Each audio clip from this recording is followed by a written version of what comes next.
Shalom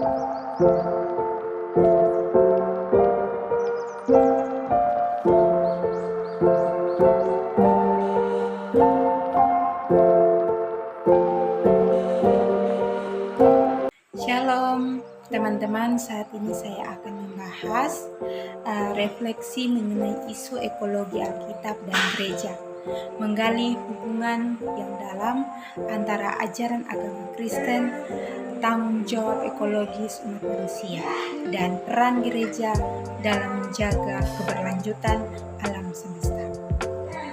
Dalam Alkitab, kita menemukan banyak refleksi tentang bagaimana manusia harus berinteraksi dengan alam dan makhluk ciptaan lainnya, yang memberikan dasar kuat untuk pemahaman ekologis dalam konteks iman Kristen.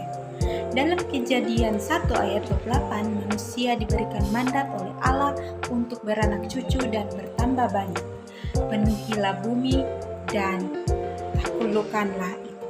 Namun perintah ini tidak berarti eksploitasi tanpa batas, melainkan untuk mengelola dan menjaga bumi dengan bijaksana. Kejadian 2 ayat 15 menyatakan Tuhan Allah mengambil manusia itu dan menempatkannya di Taman Eden untuk mengusahakan dan memelihara taman itu. Tugas manusia adalah mengusahakan dan memelihara alam yang mengisyaratkan tanggung jawab ekologis yang dalam dan penuh perhatian. Ajaran Alkitab juga menekankan bahwa ciptaan Tuhan itu baik dan setiap bagian dari ciptaannya memiliki tujuan dan perannya sendiri. Dalam Kejadian 1 ayat 31, setelah menciptakan segala sesuatu, Tuhan menyatakan, dan Allah melihat bahwa semuanya itu sangat baik. Ini menunjukkan bahwa segala sesuatu yang diciptakan oleh Tuhan memiliki nilai dan pentingnya dalam ekosistem yang lebih besar. Setiap makhluk, dari manusia hingga tumbuhan dan hewan, adalah bagian integral dari keseimbangan yang lebih luas.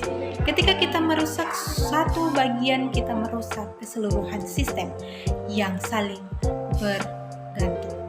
Gereja juga memiliki peran penting dalam menyuarakan isu ekologi karena ia adalah komunitas yang mewartakan kebaikan dan keadilan.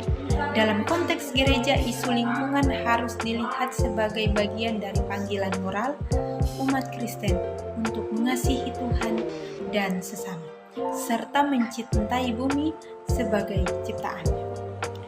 Banyak pemimpin gereja seperti Paus Fransiskus melalui ensiklik Laudato Si telah menekankan bahwa merawat bumi adalah tindakan kasih, keadilan, dan tanggung jawab moral.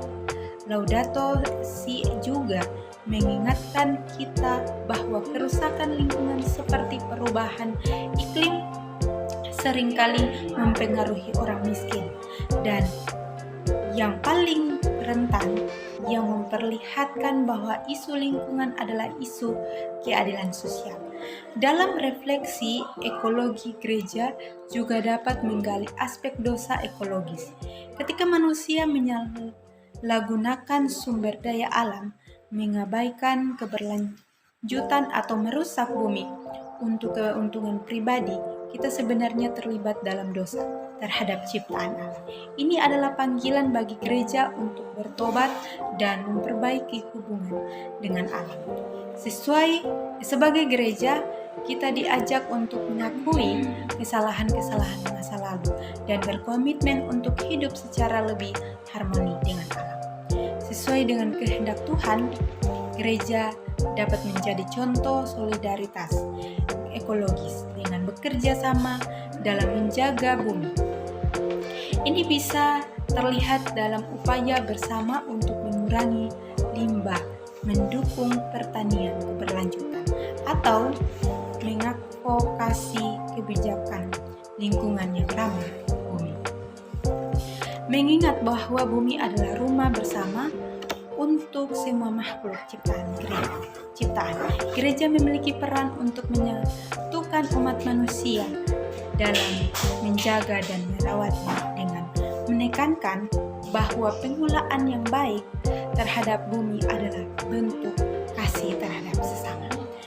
Pada akhirnya, refleksi ekologi dalam konteks gereja juga mengarah pada harapan akan pemulihan dan kesejahteraan bersama. Alkitab mengajarkan bahwa Tuhan akan menciptakan langit dan bumi yang baru. Wahyu 21 ayatnya ke-1. Sebuah visi ekatologis yang menunjukkan pemulihan total ciptaan ini mengingatkan umat Kristen bahwa meskipun dunia saat ini mengalami kerusakan ekologis, ada harapan akan pemulihan dan tugas kita adalah ikut ambil bagian dalam proses tersebut.